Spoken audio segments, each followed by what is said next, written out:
Yashodanandana Brajajana Ranjana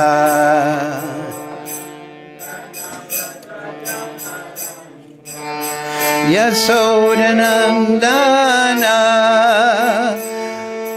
Brajajana Ranjana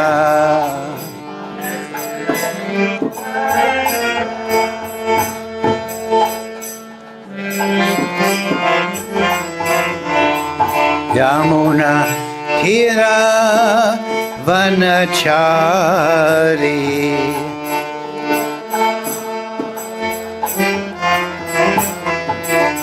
Jaya Radha Madhava Kunja Bihari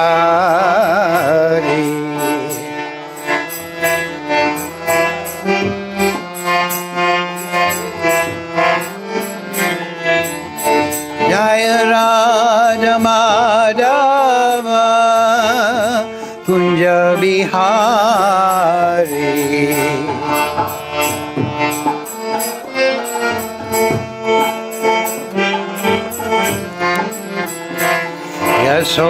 Yashodanandana Brajajana Ranjana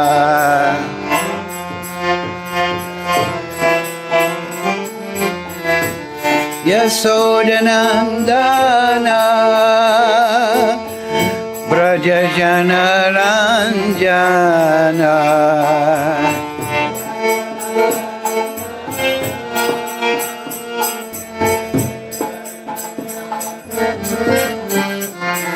Yamuna Tira Vanachari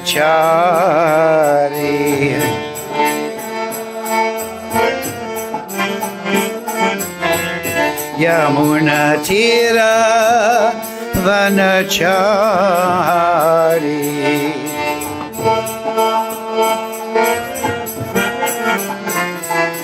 Jaya Radha Madhava Kunja Bihari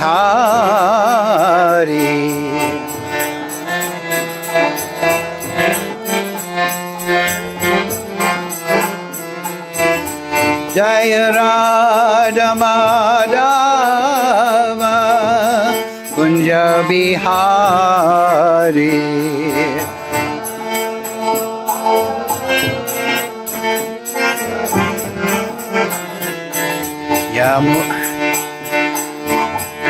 Gopi Janabalava Girivaradhari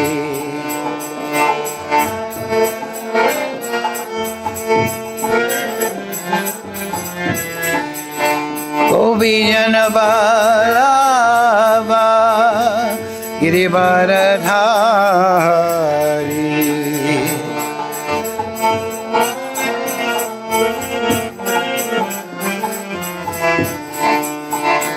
Yashodanandana Brajajana Ranjana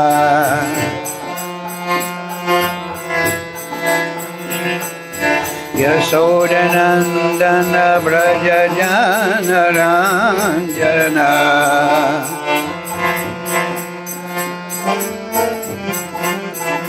Yamuna Tira Vanachari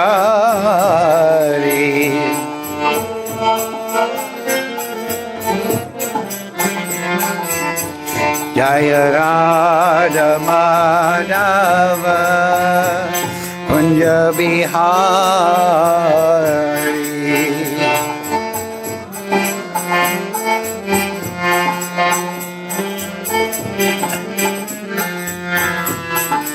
Yeah, we'll call quits at that. This harmonium, it's enough. I can't fight it anymore. Jayam Vishnu Pad Paramahansa Purivakadar Sar Siti Mad, His Divine Grace, Sri Lesa Bhaktivedanta Goswami Maharaj, Srila Prabhupada Ki Jai. Jayam Vishnu Pad Paramahansa Purivakadar Sar Siti Mad, His Divine Grace, Srila Bhaktivedanta Goswami Maharaj Ki Jai. Srila Gokishore Das Babaji Maharaj Ki Jai. Sri Guru Parampara Ki Jai. All glories to the assembled devotees. All glories to the assembled devotees. All glory to Sri Sri Guru and Gauranga. Go Premananda Hari Hari Bol. You should send that to a good engineer. The bag is leaking at the bottom. The springs have gone weak. You know you can't. It needs a good engineer. It's a good harmony, but it needs service every 6 months. 6 months pruning. Okay. I hope it wasn't too bad. My arm was getting tired. Okay, so very nice verse today.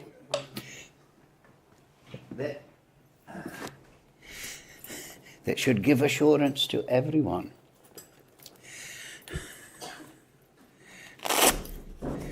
Okay. This will work, I hope. Some days are not favorable for technology.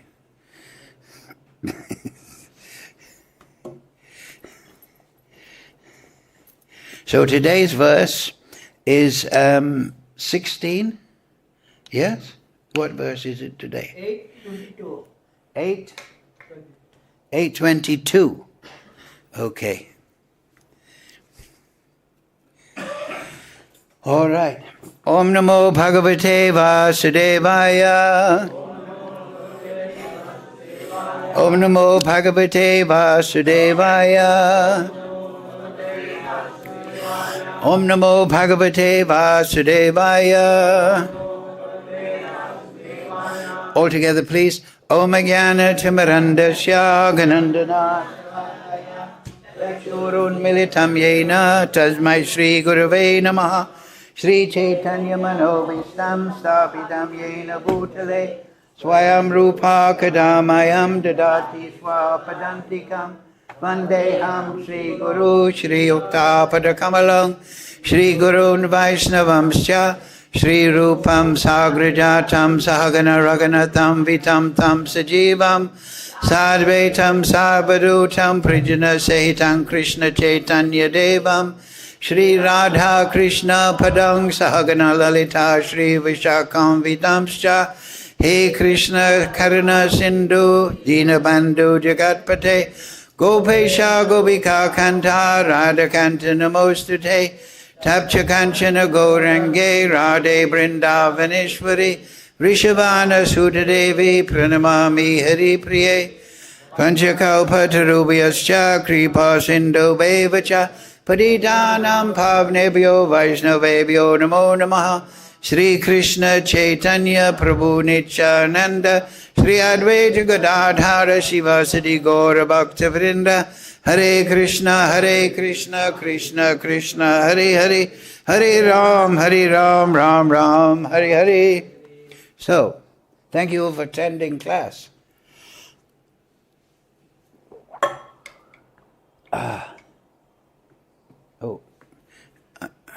Press the wrong button. That's good for today. Okay, but we got there in the end. So, today's verse 22. Chapter 8. Very important chapter. Attaining the Supreme. Everyone wants to go back to Godhead and get eternal life full of bliss and knowledge. Right? Anybody disagree? No, I agree. Well, the materialists, they disagree. They want to stay in this world and become Rakshasas and make a new world order. But the new world order is the old world order. The old world order is the demons trying to be in charge. Now we have the latest version, but we had the Ravana version, we had the Hiranyakashipu version, we had the British version, we had so many versions, but there's already somebody in charge, and that is Krishna. And no one will overcome the time factor. He is ruling through the time factor. That's his humility. So, oh my God, it is one of those days. There's only one lens in the glass. Look, I'll prove it to you. Okay, I can read with one eye. Anyway. The show must go on. So, okay, please repeat. Purusha sapatha pratha. Purusha sapara patha. Bhakti labhas tvananyaya. Yashyantaha stani bhutani. Yena savam idam tatam. Purusha parapatha. Bhakta labhas tvananyaya. Yashyantaha stani bhutani. Yena sarvam idam tatam. Purusha parapatha. Bhakti labhas tvananyaya. Yashyantaha stani bhutani. Yena sarvam idam tatam. Purusasa parapatha. Bhaktya labhyasto ananyaya. Yashyantaha stani bhutani. Yena sarvamidam tatam. Purusasa parapatha. Bhaktya labhyasto ananyaya. Yashyantaha stani bhutani. Yena sarvamidam tatam. Vaishnavis. Purusha patha.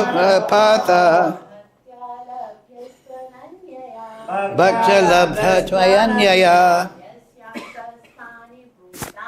Yashyantaha stani bhutani. Tatam. Purusasa parapatha. Bhaktya labhyasto ananyaya. Yashyantaha stani bhutani. Yena sarvamidam tatam. Okay, word for word. Please repeat. Purusha, the Supreme Personality. Saha, he. Para, the Supreme, than whom no one is greater. Partha, O son of Pritha. Bhaktya, by devotional service. Labhya, can be achieved. Two, but. Ananyaya, unalloyed, undeviating. Yashya, whom. Anantastani, within. Antastani, within. Bhutani, all of this material manifestation. Yena, by whom. Sarvam, all. Idam, whatever we can see. Titam, is pervaded. Yes. This is, yes. Okay. So, translation Srila Prabhupada. The Supreme Personality of Godhead, who is greater than all, is attainable by unalloyed devotion. Although he is present in his abode, he is all-pervading and everything is situated within him. Please repeat. The Supreme Personality of Godhead, who is greater than all, is attainable by unalloyed devotion. Although he is present in his abode, he is all-pervading and everything is situated within him. Purport Srila Prabhupada. It is here clearly stated that the supreme destination from which there is no return is the abode of Krishna, the Supreme Person. The Brahma Samhita describes this supreme abode as Ananda Chinmaya Rasa, a place where everything is full of spiritual bliss. All the variegatedness manifest there is of the quality of spiritual bliss. Nothing there is material. That variegatedness is expanded as the spiritual expansion of the Supreme Godhead Himself, for the manifestation there is totally of the spiritual energy, as explained in chapter 7. As far as this material world is concerned, although the Lord is always in His supreme abode, He is nonetheless all-pervading by His material energy. So, by His spiritual and material energies, He is present everywhere, both in the material and in the spiritual universes. Yashyantaha stani means that everything is sustained within Him, within either His spiritual or material energy. The Lord is all-pervading by these two energies. To enter Krishna's supreme abode, or the innumerable Vaikuntha planets, it is possible only by bhakti devotional service, as clearly indicated here by the word bhaktya. No other process can help one attain that supreme abode. The Vedas, Gopal Tapani Upanishad 121, also describe the supreme abode of the Supreme Personality of Godhead. Eko Vasi Sarvagata Krishna. In that abode there is only one Supreme Personality of Godhead, whose name is Krishna. He is the Supreme Merciful Deity, and although situated there as one, He has expanded Himself into millions and millions of plenary expansions. The Vedas compare the Lord to a tree standing still, yet bearing many varieties of fruits, flowers, and changing leaves. The plenary expansions of the Lord, who preside over the Vaikuntha planets, are four-armed, and they are known by a variety of names: Purushottam, Trivikram, Keshav, Madhav, Aniruddha, Rishikesh, Sankarshan, Pradyumna, Shrida, Vasudev, Damodar, Janardana, Narayan, Vamana, Padmanabh, etc. The Brahma Samhita 537 also confirms that although the Lord is always in the supreme abode, Golok Vrindavan, He is all-pervading, so that everything is going on nicely. Golokala eva nirasati atkalatme bhuto. As stated in the Vedas, Svetashwara Upanishad 6.8, Parashya Shakti Vididai Visuryate Swabhavika Dhyana Bala Kriyacha. His energies are so expansive that they systematically conduct everything in the cosmic manifestation without a flaw, although the Supreme Lord is far, far away. Yes. 22. Right? So, Bakam Karoji Vachalam Pangam Laite Grip Yat Kripa Tamam Bande Sri Guru Dinatarinam.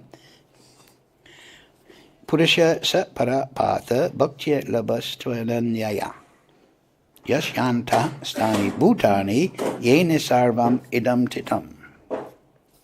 The Supreme Personality of Godhead, who is greater than all, is attainable by unalloyed devotion. Although He is present in His abode, He is all-pervading, and everything is situated within Him. So, yes.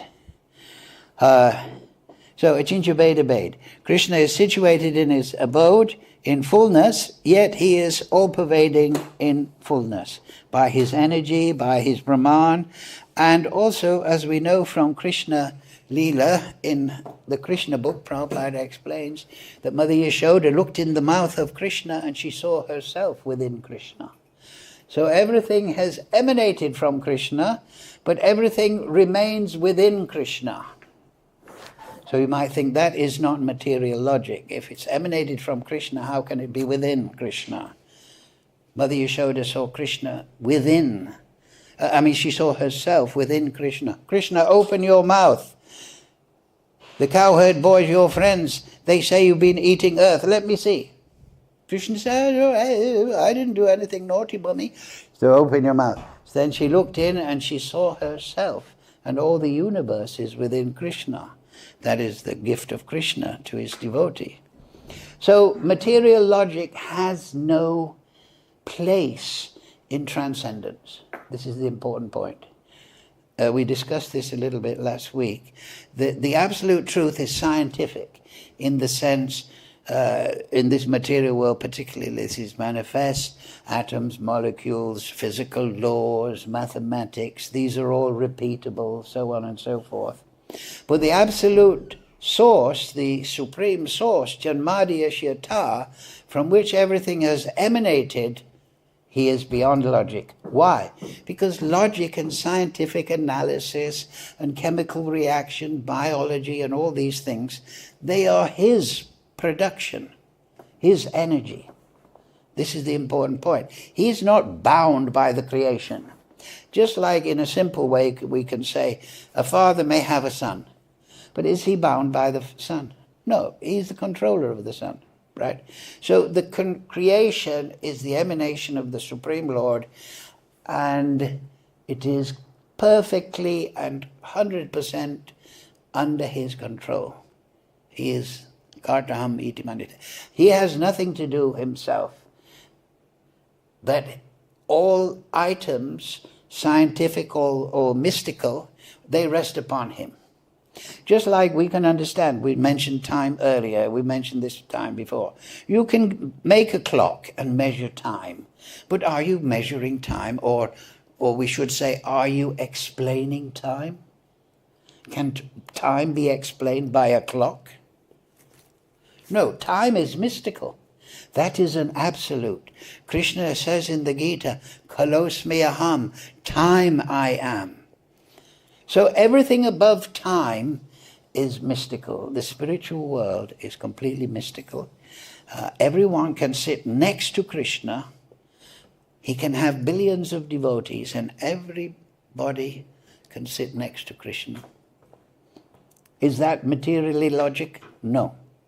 In this material world, we could fit 200 people in here, right? This is India, so maybe 500 could fit in. But anyway, that is the place of limitation. But the spiritual world, there is no limitation by logic, space and time. The space and time of this world is our conditioning factor. We are all in this space now, and we are all in this time. We're not in another space, and we're not in another time. And our consciousness is functioning, well, we're a limited living entity. Our consciousness is functioning within this sphere. That is our conditioned life. But the Supreme Lord, his consciousness, is liberated even from spiritual constraints. What to speak of material constraints?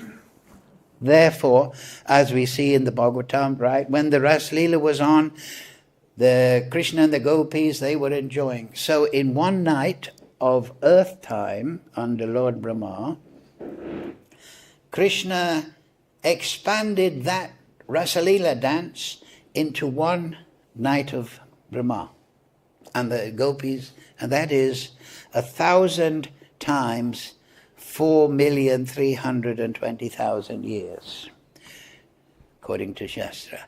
So how is that possible? And how is it possible also that you can dance for 1,000 times 4,320,000 years and not become bored with dancing?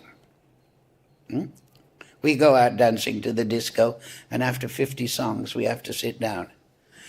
Right? But in the material world, in the spiritual world, the ecstasy increases unlimitedly. Here everything is chewing the chewed. You start, you eat your ice cream, and then by the end of the bowl of ice cream you're fed up with it. But the spiritual world is not like that. There is no material, time or logic there. And that's the first point. If you remember in the purport, Prabhupada talked about his abode. And he mentioned the Brahma Samhita. So, by good fortune, I can still read with one eye.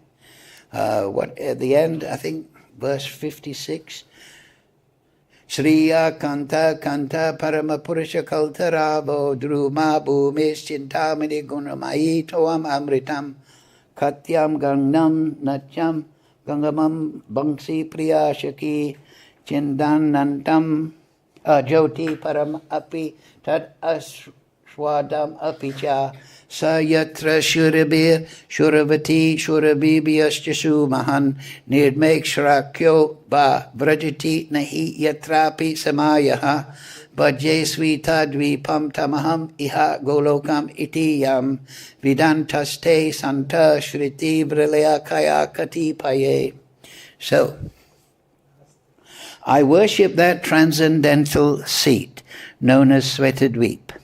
That is another name for the Lord's abode, where as loving consorts the Lakshmis in their unalloyed spiritual essence practice the amorous service of the Supreme Lord Krishna as their only lover, where every tree is a transcendental purpose tree. So we've heard about wish-fulfilling trees. So we hear from Shastra that if you desire something in the spiritual world, you can go to a tree and the tree will bear the fruit of that desire to you.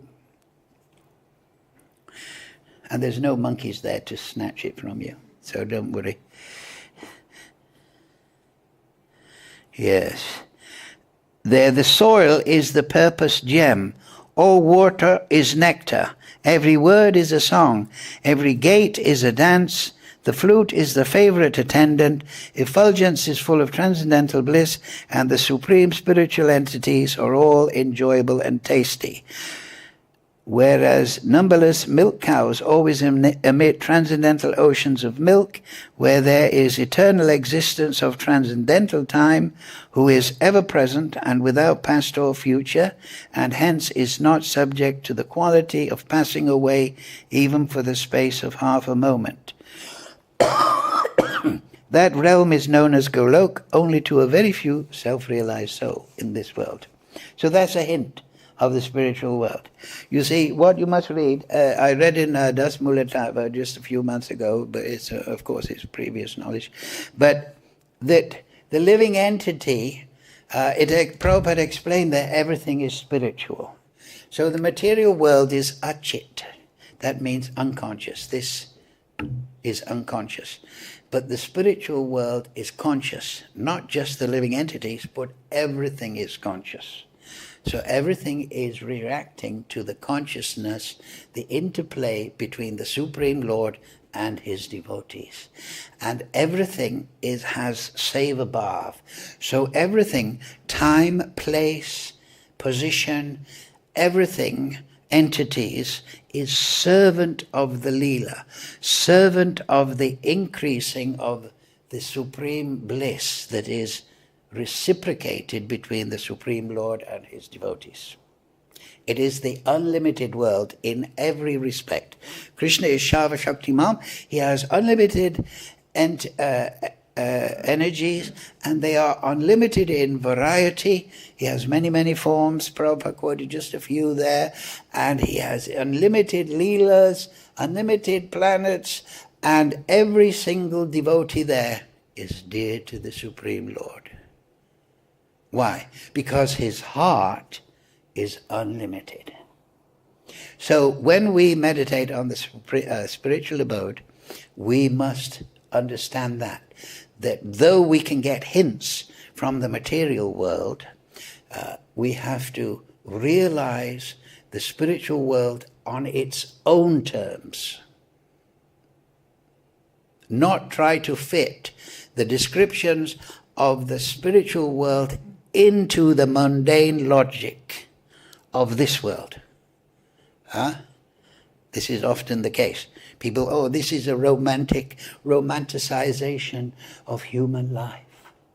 This is how the speculators were.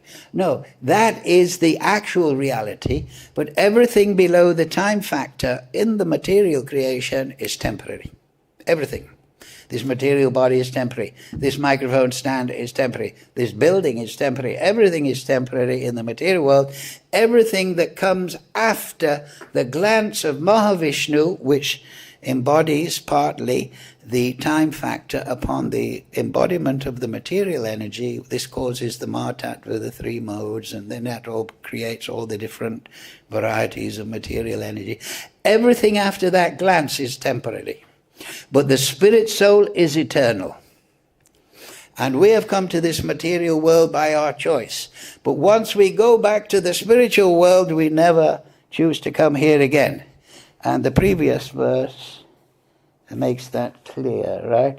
That which the Vedantists describe as unmanifest and infallible, that which is known as the supreme destination, that spiritual world that Prabhupada said in the first part, that place from which, having attained it, one never returns, that is my supreme abode. So there is no return from that place. Meaning that once one is established in the relationship with Krishna, he's under the shelter of Krishna, he's he's in his natural constitutional position, and he, in that way, he is achyuta. He is infallible by taking the shelter of achyuta. Krishna's name is achyuta. Achyuta means infallible, he who never falls down. So there's also, I have many quotations. Yes, here is in the purport, famous quote from Srila Prabhupada, Srimad Bhagavatam 7.135.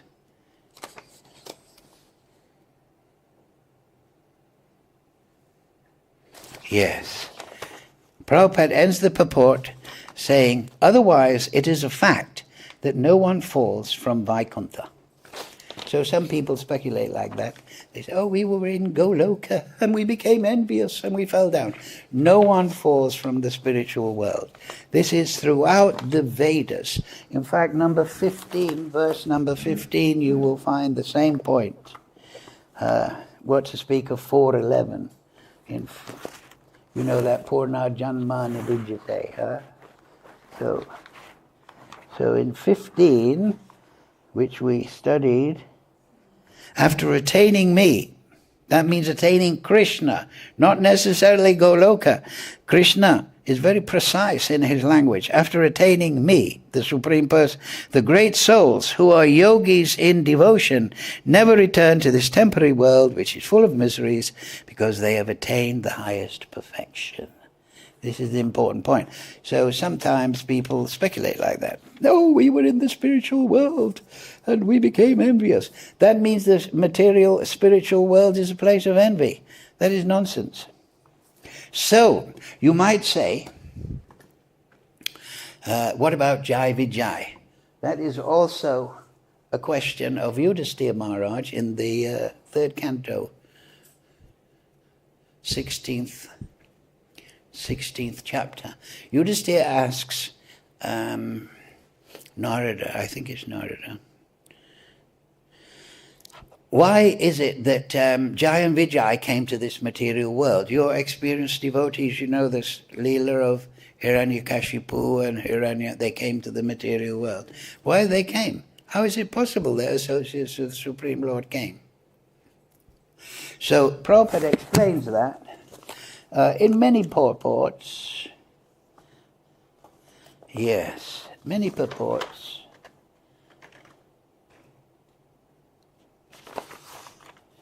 That this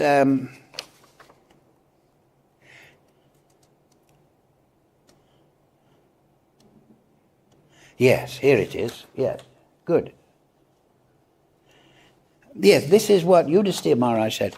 The bodies of the inhabitants of Vaikuntha are completely spiritual, having nothing to do with the material body, senses, or life air of this world. Therefore, kindly explain how associates of the personality of Godhead were cursed to descend in the material bodies like ordinary persons. Right? Now, this is 3:16. Yeah, like I said. Purport 26. So you can read the whole section. So, purport. The very significant question would be difficult for an ordinary person to answer. But Narada Muni, yes, he was asking Narada Muni, not being an authority, could answer it. Therefore, Maharaj Yudhisthira inquired from him, saying, only you can explain the reason. From authoritative sources. Now that's very important. If you want Siddhanta, go to a self-realized soul. Don't go to a chaiwala. You understand? You go to a Siddhanta, somebody who knows Siddhanta. How will you know who knows Siddhanta? Shrotriyam Brahmanishtakyam. This is qualification given in Mondoka Upanishad. He should be Shrotriyam. He should know the Vedic conclusions, and he should be able to argue and explain them nicely.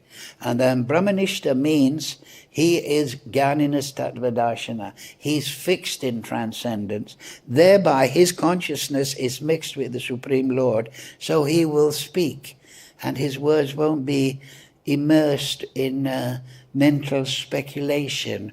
Oh, I heard this, and then the Bhakti director said this, and then the pot washer said this. No, it's not like this. If you want Siddhanta, you go to the pure devotees, the realized souls. You go to their commentaries, and you go with an open heart. That means, what does it mean, go with an open heart? Don't go to the pure devotees with a preconception that you're looking to solve or get supported. Do you understand? Don't go with Siddhanta according to your, I'm not saying you, according to one's preconception, and then think, I will prove my point from the Vedas. No, you go with an open heart. Mahaprabhu, he went to his guru and he said, I am a fool. Krishna told Arjuna, you're a fool, you're speaking learned, you don't know anything. Everyone can talk, especially in Kali Yuga, but Krishna said, Lord Chaitanya went and he said, look, dear Guru Maharaj, I'm a fool, I'm unlearned. He was Nimai Pandit, he approached Guru in submissive way. There's a story in the Mahabharata that after 12 days, the Pandavas lost the gambling match. They were sent to the forest for 12 days. Was it? How many? 12? 11, yes. 10 and 1 year incognito. So after 11 days, on the 12th day, Bhima, they were in the forest. Bhima said, put on your gear. He got his brothers, put on the gear, and they went to Yudhisthira Maharaj. And they said, look, Yudhisthira Maharaj, now we can get what's rightfully ours. We're ready, we're equipped. Yudhisthira Maharaj said, how did you get this idea? We have a duty to follow the 11-year penalty for losing the gambling. Bhima said, my dear brother, in the Shastra it says that sometimes 1 day can be viewed as 1 year. We've been here 11 days, so that's 11 years. Now we can go back. Now we can fight. So Yudhisthira Maharaj chastised him. He said, don't go to the Vedas looking for your point to be supported. You go to the Vedas like a child goes to the mother to take instruction, to take nourishment. You don't go to the Vedas like the Mayavadis do. They have a preconception. Everything is one. I am God. We're all God. And then they go to the Vedas and they get their Mahavakyas, right? Tattvam Asi, Jagat Mithya, and all this. They get all these little phrases and they twist them according to their interpretation. So Yudhisthira told that. Don't do that. Go to the Vedas humbly. And then let the Vedas write Siddhanta on your heart. So this is a very good point. We have to, of course, in this material world, because of conditioned life, everyone has preconceptions about what things are. But when you go to a spiritual master, you should approach with humility and a sympathetic or empathetic way. You go to the spiritual master. Submissive oral reception does not mean that you go stupid. Yes, Guru, yes, Guru, yes, Guru, no, Guru, yes, Guru. No, you're supposed to go there and using your intelligence try to get the message that the Guru is putting into the words and vibration of his discourse. This is very important. This is the meaning of it. Because we know, Tesham Satada Yuktanam Bhatitam Pritipurvakam Tadami Buddhi Yogam Tam. When we are in the period of sadhana, we have not fully realized the spiritual world, we have to practice Buddhi Yoga. That means yoga of intelligence. This is Maya, this is Siddhanta, this is in Shastra, this is what Guru Maharaj said. Now this is the right idea, so I should contemplate this and realize it by the grace of Mahaprabhu. This is the way you get Siddhanta. If you go there proudly, not saying you, if one goes there, oh, I know already everything. I learnt the Bhagavad Gita from the chai shop wala. And he had a very big seat. No, you won't get Siddhanta that way. You'll get more confusion. And we see that in the Vedas. Therefore, everything must be accepted in disciplic succession. So don't be stupid. Just because somebody's on a big seat with cushion, don't think that he knows everything perfectly. This has ruined India. Oh, we're all God. We don't have to be clean. Salt and sugar, it's the same. I'm God. When we die, we all merge. No. The soul is eternal. Jatu Nasam. The soul is eternal and will stay that way. But we're eternally in the wrong position now, or constantly. So we're Nityabada. Nitya means constantly conditioned by our attachment to Maya. But by sadhana, we can become free. So prayojan tattva is very important. Philosophy is sambandha abhideya prayojan, you know. So you must develop a vision of prayojan, the goal, the necessity. You must have a vision of the spiritual world. And so if the vision of the spiritual world is that people are becoming envious and coming to the material world, no, you must have the proper vision. People are there eternally. And as Prabhupada writes, no one falls from Vaikuntha. But the question is there. How come these people, Jai and Vijay, they came to the material world? So in the purports, I won't read the purports in entirety, and that is that this is the Leela of the Supreme Lord. He wanted a Leela. He wanted to have this Leela. So devotees sometimes come even as Mayavadis. Lord Shiva came as Shankaracharya. But he also made it very clear, Narayano Paro Vyaktat, and he said, Bhaja Govindam, Mudamate, Nahi Rakshati Dukrin Karine. You just worship Govinda, don't go around with Tarka. In the Vedanta Sutra, there is one sutra, it says, Tarkena apratistat. Apratishta you cannot obtain. Tarkena means by logic and argument. By debate, you cannot come to the absolute truth. You have to go to the absolute truth, like a child going to Veda Ma. The Vedas are compared to the mother. So the mother naturally wants to nourish the child.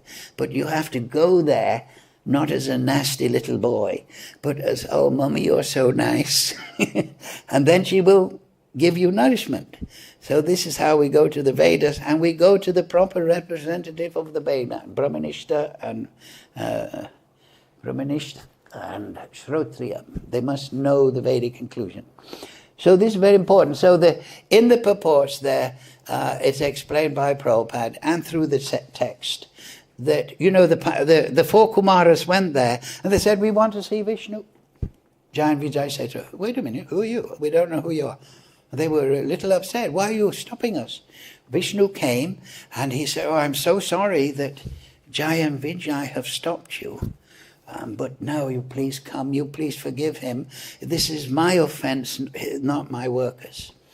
So anyway, the Kumaras went there and they had the darshan, they went to the spiritual world, and then afterwards there was discussion with Lakshmi Devi and different devotee.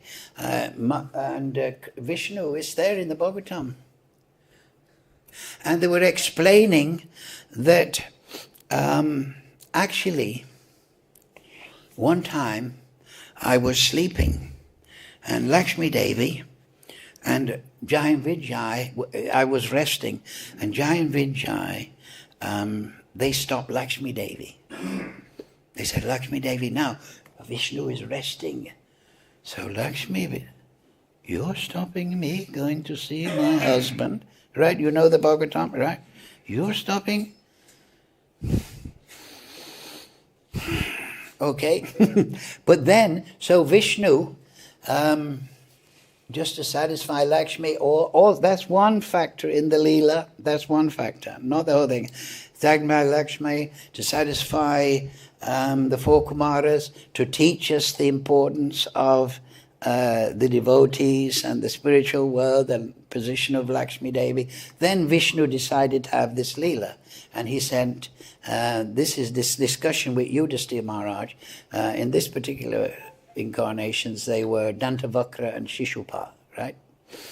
So all these points are there, that sometimes Krishna comes as an atheist. Lord Buddha is explained in Bhagavatam, right? And he teaches atheism. Buddhism is atheism. So all these leelas are there, but these are not fallen souls. These are not souls that have fallen from the Tatastha region. These are not fallen souls. So, no one falls. Once you attain Krishna Loka by sadhana bhakti, you will never fall again. So you can have that assurance. How is it that they were cursed? Here's Yudhisthira. Yeah.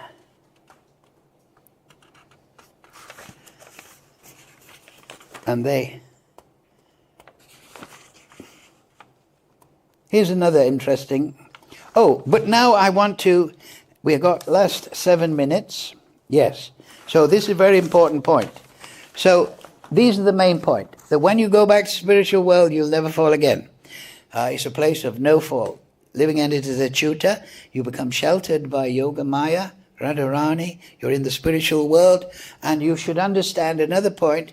In the spiritual world, try to understand, this is what Bhakti Vinod says in the Dashamula Tattva. He said, the spiritual world, and it said there, numberless entities in the spiritual world. So the spiritual world, this is something amazing to contemplate, is made of the consciousness of Krishna. Just imagine that, right? With our consciousness, we construct a house. Oh, it's made by me, right? But that material is not my consciousness. I exerted my consciousness to arrange the brick and mortar. But the actual creation of Vaikuntha, the cows, the trees, the land, of course there are living entities, Jiva Tattva, there are expansions of Shakti Tattva, Purusha Shakti, all those things are there. But the entities, the construction of the spiritual world is made out of the consciousness of Krishna. Now that is an amazing thing to contemplate. That Krishna, by his consciousness and his Ichcha Shakti, desire, he creates unlimited living entities. And it is explained in the Jaiva Dharma that he creates manifest living entities in Haridam, and they naturally become his devotees. He creates living entities in Haridam, and they naturally become devotees in Aishwarya.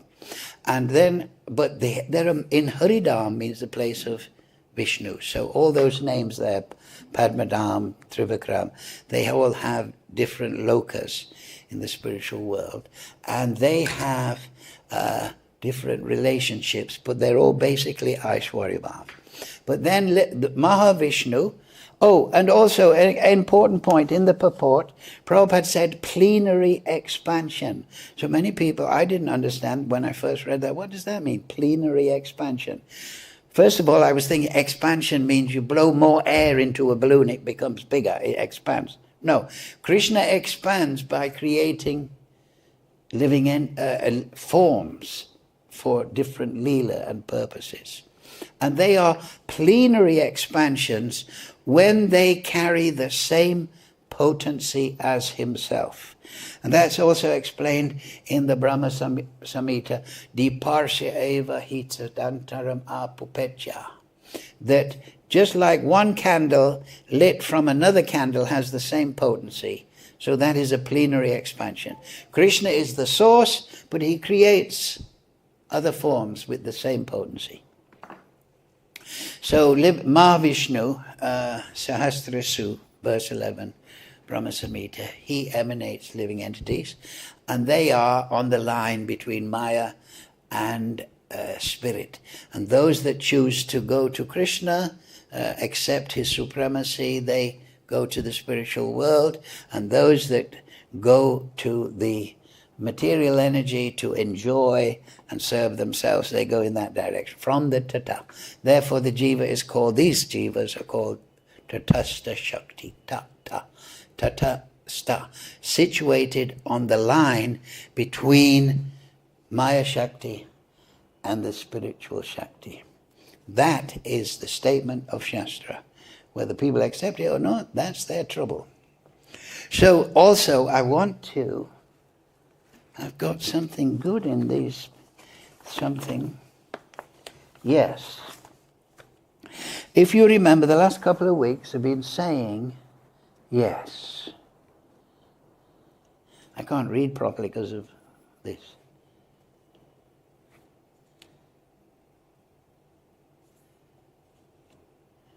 Yes. Oh yes, this is a very important letter. 8th of August, 1969 to Rupanuga. Prabhupada is answering the questions. Rupanuga sent many questions, 1969, at the beginning of the movement, to Prabhupada, and he wrote many nice answers. You can look them up. Please accept my blessings. This is Prabhupada. I beg to thank you very much for your letter, and I have noted the contents carefully. In further reference to your question about the form of the spirit soul, form, the swarup.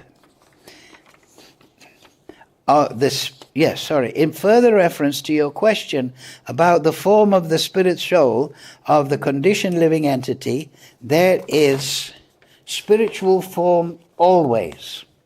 So the swarup is not a created form. It is an eternal form. Jiva swarup. Nichara Krishna Das. Huh? Jiva swarupoy? Krishna Nityadas. Yes, it is eternal form. But, so why isn't it manifest, you say? Huh? There is spiritual form always, but it develops fully only when the living entity goes back to Vaikuntha.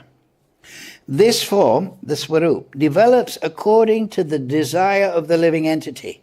That means, just like the seed of a banyan tree desires to be a banyan tree, the seed of a peepal tree desires to be a peepal tree. So this form develops according to the desire of the living entity. The inconstitutional desire harmonizes with the constitutional form of the living entity. Until this perfectional stage is reached, the form is lying dormant, like the form of a tree is lying dormant in the seed. You got that? I'll say it again. Until this perfectional stage is reached, reaching Vaikuntha Loka, the form is lying dormant like the form of a tree lying dormant in the seed. Now you understand this point? So we've often heard that Krishna is the seed-giving father. So each living entity is like a seed. Aham bija pritak pitaha. I am the seed-giving father. This is throughout Bhagavatam also, he's created many seeds. And many are lying in Susupti. They've not been activated yet. You can read that in Anchalila 3, verses 36, 37, and 38, where there's discussion with Haridas Thakur, Vasudev Dutt, about many living entities are lying in Susupti. But those jivas that awaken from Susupti, they can choose. But the point is, the form is there. It is constitutional, but it is lying dormant, like the form of a tree is lying dormant in the seed. Right? In a seed, you plant a tulsi seed, The form is constitutional to the seed. You plant a seed, neem tree comes. The form of the neem tree is constitutional to the seed. Now you will hear many bogus apasampradayas. They'll say, no, the living entity has no form. It has no bliss. The many make these stupid institutions in the name of Goswamis, but it is just Mayavadi influenced idea that this form is not constitutional. Last week we mentioned, right? Om Purnam Madapanamidam Purnat Purnat Udashate. The Supreme Lord is perfect and complete, and his plenary expansions are perfect and complete for their purpose. The living entities are perfect and complete for their purpose. So you all have your Swarup. It is within you, but it is lying dormant, and it wakens, right? What is the analogy given by Rupa Goswami, Nectar of Devotion? That you get the Bhakti Lata bead, the soul develops like a tree, a plant. It goes through Vaikuntha. There it flowers and bears the fruit of love of God. So the living entity is fully equipped. We are all fully equipped. All we have to do is live a pure life, learn a little Siddhanta and chant Hare Krishna, Krishna Krishna, Hare Hare, Hare Ram, Ram Ram, Hare Hare. Don't fall into... Prabhupada has given all the wonderful Siddhanta. I've studied a little bit all these apasampradayas. They're generally mixed up with sentimentality, material sentimentality, and Mayavadi ideas. That the living entity is created in the material world. He doesn't know, but somehow or other by grace so that he can go... It's all nonsense. Here we have perfect Siddhanta. It is all in Shastra, Acharya, and bona fide Guru. So we go to that. We don't go to the chaiwala or the person with a mission. We go to the great Acharya and we say, Acharya Dev, please, I can't understand anything. Please let me understand. Please give me the right understanding. And then, this is the secret of bhakti, is to always go to Krishna and say, Krishna, please help me. Right? You might think, oh, that's material. No, please help me. I want to go to you. What did Mother the Vicious Assembly? Draupadi, they were trying to strip her naked. So she prayed to Govinda, save me, Govinda. So are you going to say that that's a material desire? Draupadi wanted to keep her cloth on. That's material conception. She should know that she's a spirit soul. This is the kind of idiot things people say. No, she called to Krishna because she needed help. And did Krishna come and help her? Huh? She was helpless. Yeah, she was helpless. And that made her call even more, right? And Krishna says, what is Name Bhakti Pranashati? My devotee, you will never perish. You just rely on me. Put your faith in me. And then I will take you back to Godhead. Hare Krishna, Krishna Krishna, Hare Hare, Hare Ram, Ram Ram, Hare Hare. So thank you very much. This is a complex, many factors. I've tried to gloss over them or be precise. But if you have any question before Sachi becomes angry, you can ask now. Yes. Prabhuji, those who want to Vaikuntha, they never return back. Hmm. So where they are coming from? Oh, you didn't go to the class? You weren't here in the class? It's explained in Shastra and expounded upon in chapter 15, Jaiva Dharma, that there's 3 points of manifestation of the jiva. One is in Goloka. They naturally develop into their role in Goloka. There's those that are manifest in Vaikuntha, and they develop into their role in Aishwarya Bhav in Vaikuntha. And then there is the Jiva Shakti. And that is Mahavishnu's manifestation, and they are on the borderline. It explains, if you read Brahma Samhita, it's also explained. Here is the verse.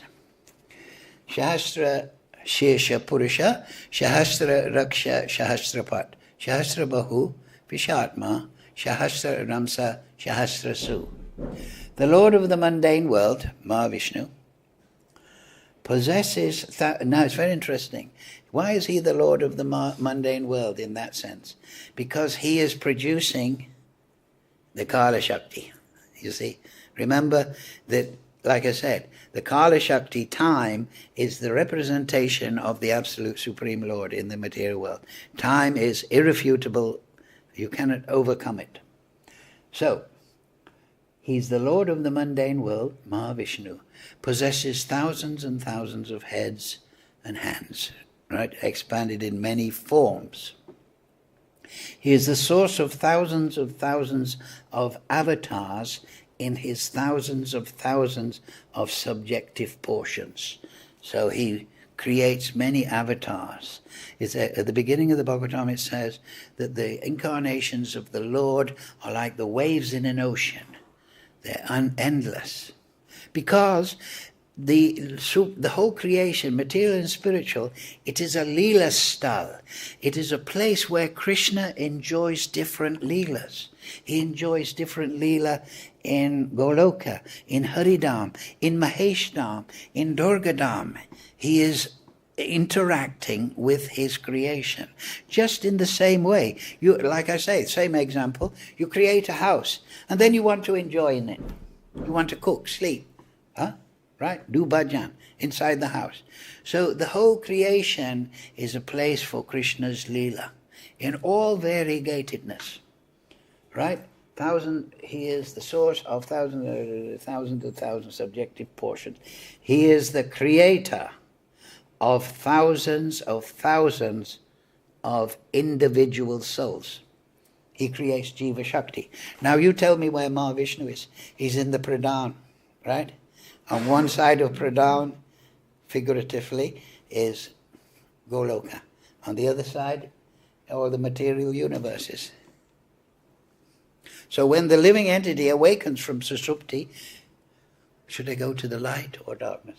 Should I go to Krishna or should I go to serving myself? Should I go to should I accept his supremacy or should I try to be supreme? This is the living entity's movement as he awakens from Susupti. So it is his choice. Now each living entity will have his own particular movement of consciousness. You understand? It's not one reason. That's the variegatedness. The living entity is also inconceivable. So he will have his own ideas. I'll go there later, now I'll go here. Every soul can have a different attitude. But if you come here, you will soon find out, it's not good. You see, we're suffering in the material world, but if you go to Swarga Loka, you can enjoy materially. You can have a good time. So if you go from Tata to the material world and you follow Vedic principles, which are there, about piety, about charity, yajna, dana, tapasa, you control your senses, you offer worship to Vishnu, then you can go to the realms of the demigods and you can enjoy. There's no factories there. There's no COVID vaccination. There's no nonsense there. There's no Rakshasas, there's no secret societies. Everyone's in the Nandan garden. And the Apsaras are singing beautifully, and they're dancing, and they're drinking Somaras. And now we drink Somaras here, right? Daru, and the next day, oh my God, take me to the doctor, I'm dying. But in Swargaloka, they drink Somaras and they become invigorated, their senses. They become joyful. Huh? Maybe that's why we're still trying to get Somaras in Daru. But all we get from Daru here is brain damage. They should call it brain damage, not Daru. So anyway, so you can enjoy it, but now this Marcha Loka here, Karma Loka, this is very fortunate. We are in Vrindavan. To take birth on Marcha Loka means that you can't really enjoy, right? So, and there's lots of spiritual knowledge. Why? Because the acharyas come here. Krishna comes here, and he says, look, you can't really enjoy here anyway. Chant Hare Krishna and go back home, back to Godhead. And when you go there, you'll never return. This is very clear. Nobody falls from there. Hare Krishna, Krishna Krishna, Hare Hare. Hare Ram, Ram Ram, Hare Hare. Right? Everything clear? Any question? Yes, go ahead. Marcus. Okay, Marcus. So in our, did I understand it right that in our jiva there is a form in the spiritual world inherent? So I'm sort of... It's inherent to the soul. It's inherent to the soul. Yeah, you're a soul within the body. Yes. So I've got a desire to be a parrot in the spiritual world or a cow or something. And Well, go on. Yeah, so in my soul there is a cow inherent in the spiritual world. Well, wait. It's a good question, if you put it humorously. But you can say the cows in the spiritual world are perfectly happy in their role. Everyone is perfect and complete. But now, Prabhupada said, according to the desire, you will desire your constitutional nature. But at what point? This is the point. You will desire, according to your constitutional nature, when you have overcome your material conditioning to a good degree. You understand? When we're still thinking, I'm this material body, I'm this material mind of desires, and I'm this, I'm from this place, I'm from that. When we're still materially conditioned, we cannot see our spiritual nature. Therefore, at the beginning of Chaitanya Shikshamrita, Chetudapana Marjanam, you may have heard this verse, but the first effect of Hare Krishna is to clean the mind, Bhavamaha, and to reduce material intoxication. The mind is compared to a screen. If the screen is dirty, you can't see yourself, right? But when you clean the mirror, oh, that's me. So then Vidyavadu Jivanam, then you will realize your own nature. You will find intuitively that I am attracted to a certain relationship with Krishna. Do you understand? And this will be inherent. So you shouldn't go, if you take my advice, one shouldn't go and at the neophyte stage be imagining that I want this, I want that. First, at the neophyte stage, purify the mind and consciousness, become fixed up, learn Siddhanta, and then you will gradually be attracted to a certain rasa. Now, if you want more details on this, you read Jaiva Dharma by Bhakti Vinod Thakur, the great Acharya, and he will explain everything. That is, you see, there's Rasa Tattva. What you have to understand. There's Sambandha Tattva. That means that predominantly deals with the interrelationships between the Maya Shakti, the Spirit Soul, the Supreme Lord, the situation in the material world. What relationship is the material energy to the Spirit Soul? What relationship is Paramatma to the Spirit Soul? What relationship is Krishna to those entities? Right? That's Sambandha Tattva. the science of relationship. Sambandha means relationship. So there is another tattva, rasa tattva. Rasa means the taste, the mellow taste of relationship that one experiences in the spiritual plane. So there's a tattva to do that also. So that can also be formulated for our understanding during sadhana. For example, Krishna is Ashraya. He's the shelter. We are, the spirit soul, is the sheltered. We are the shelter of bhakti. He is the object of bhakti. But he is also, we are the object of bhakti to him. And so in this way, there's a whole interrelationship. There is a whole science expounded by the acharyas. And that is for those devotees who have, got their senses under control. They've made progress in chanting, in tapasya, purity of heart and mind, like this, diet and everything. Then that will naturally come. Now you may think, I have to learn that. Actually, siddhanta, or philosophical perfection, that may sound a little complicated in the beginning. Siddhanta is inherent to the soul. You understand? It's just like musical ability is inherent to the soul, right? Children, they hear the beat and they dance in the temple. It's inherent. They have musical ability inherent because Krishna, they're part of Krishna. Krishna is a great musician. So siddhanta, the correct understanding is there. It is inbuilt to the nature of the soul. Because we are apariyam itastram yam prakritim vidime param. We are not material. We are spiritual beings. And Krishna is like a mountain of gold, and we're like a particle of gold. He knows everything. We know everything. But we have to be in harmony with him to get that understanding.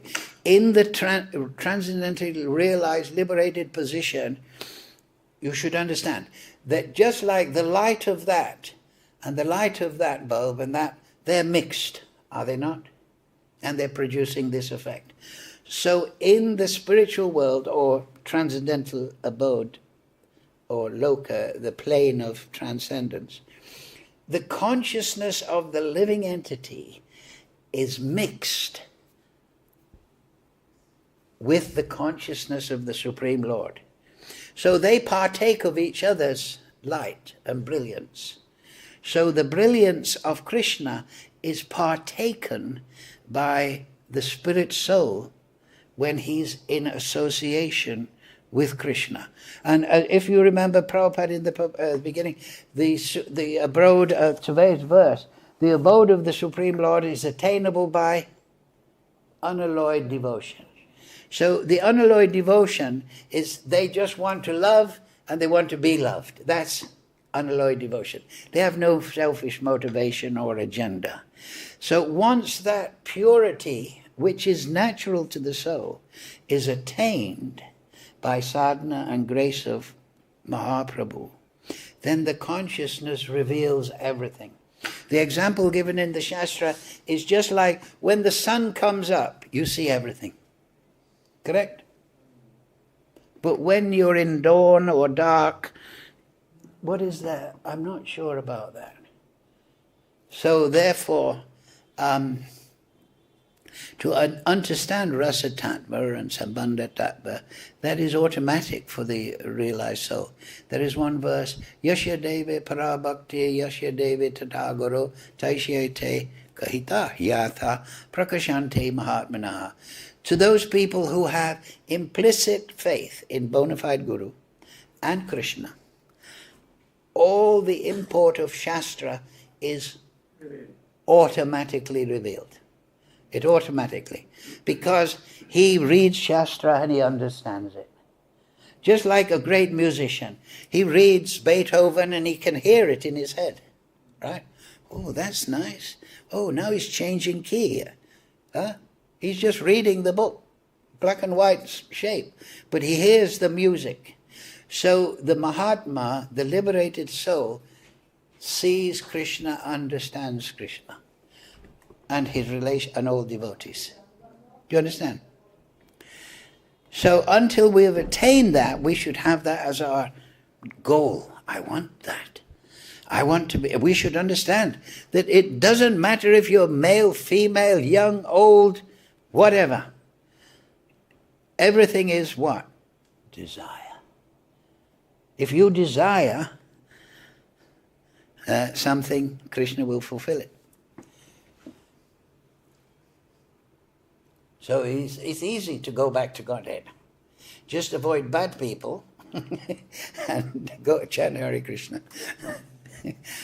Stay with devotees. Yes, please. Please help me understand, whether my understanding is right, what I understood. As you said that Mahavishnu glances and all the living entities, let it be in the spiritual world or material world, are put in Kadashakti, and whoever desires to be with God, they go to spiritual world, or else others will come down. Well, I gave a very quick thing. I'll explain.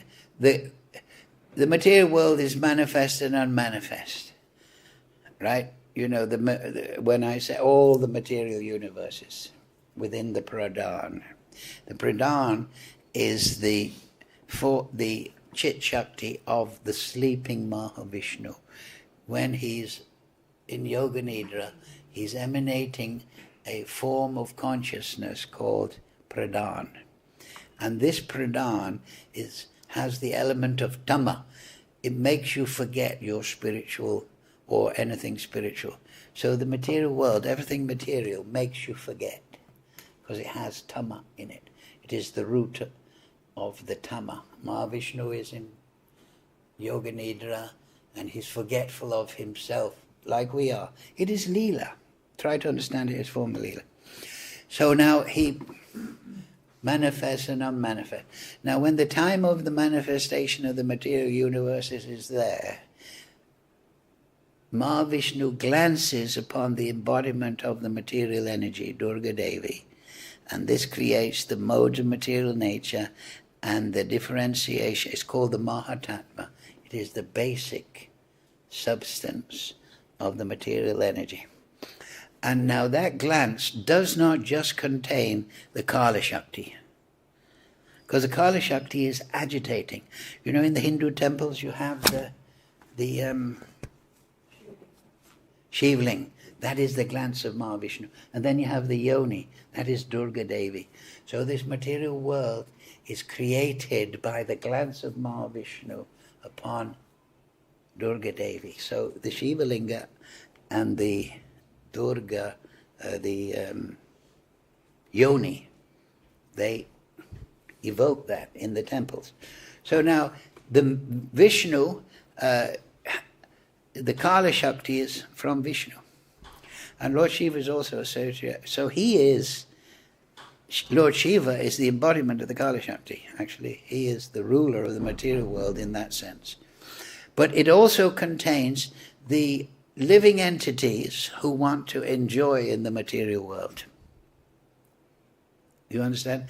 And it also contains in that glance their particular karma that they are due. When the material manifestation is finished, of course, there's no more activity. The material universes are taken back into, just like if you boil vegetables, eventually you get into one substance. So the material universe is manifest and the unmanifest back into the Pradhan. So the living entities, they have not finished their karmic ideas of enjoying in the material world. They go back into the body of Mahavishnu and they go into Susupti. Susupti is dormant consciousness. But their karmic desires and their pending karmic results are there also contained within the Supreme Lord. So when they are glanced back into the material energy, that karmic desire, and those karmic results become active and forms their body, forms their situation within the material world. Do you understand? But now you're talking about also, your question is that this living entity, I was talking about the tata, right? This is also your question. So the tata, so there are also living entities that are being awoken from susupti without karmic baggage, if you like to say, karmic. And they are then deciding from that pristine state, you can say, to go into the Maya Shakti or to go into the Chit Shakti. You understand? So all this is supervised under the supervision of the Supreme Lord. Understand? So both things are there. Living entities are being propelled into the material energy to pursue their material activities and desires and get their karmic fruits. But now it is also explained in the Shastra that when the living entity in this pristine state, and this sometimes happens to living entities that go into the Brahman, they become very pure, but they're devoid of devotion. So many of those living entities, they become the prime living entities in the material universes, because there's not just one material universe, there's unlimited. It's like this frog spawn. There's billions of universes within the pond, if you like. So those living entities that are very qualified by absence of lower karmic baggage, who are impersonalist or have some sukriti in that direction, but are devoid of bhakti, sukriti, they may become Lord Brahmas or different devatas and so on, and they develop in that way. Everything is developed under the supervision of Paramatma, who is an expansion of Mahavishnu. So Mahavishnu expands into each universe as Garbhodakshaya Vishnu, then he expands into the heart of every living entity as Kshirodakshaya Paramatma, and then everything is developed in this way. And it is all done under the inconceivable potencies. This is what we have to do. Understand that when Krishna is doing things, these potencies are all operating in an inconceivable manner. That means they're beyond material limitation. You understand? Just by the exertion of his will. And that we can contemplate the incredible consciousness of the Supreme Lord. That within his consciousness as Mahavishnu, in glancing, he has all the karmic desires of unlimited spirit souls going into universe. He's creating a Mahavishnu here. This is the unlimited Supreme Lord. You understand? So it is unlimited in potency. And that is the contemplation of the great sages, right? The inconceivable potency of the Supreme Lord. So those that are very free of karma or may become Mahavishnus, but it's all very individual, because every spirit soul, being part and parcel of Krishna, has his own desire, his own personal nature, his own form of expression. And that's what Krishna wants. That's what he doesn't want a robot to reciprocate with. Huh? You might think I want my wife to be a robot. But no, in the spiritual world there's no imperfection of relationship. So everybody is harmonizing and reciprocating in this wonderful way, you see.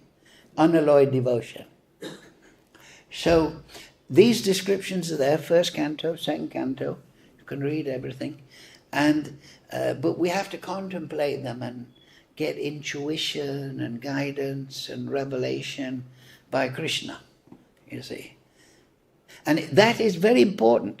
If you don't do that and you just restrain the senses, I'm going to follow 4 regulative principles, get up in the morning, but you're not realizing the transcendence, then your sadhana will become a heavy burden.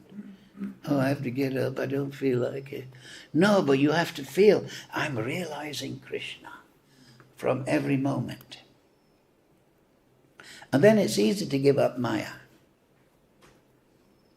Of course, Krishna may come along and test you. But that's part of the Leela.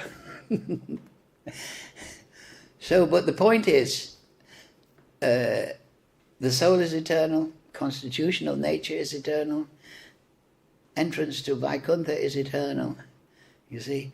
And by the mercy of Mahaprabhu, we can go to that abode very easily.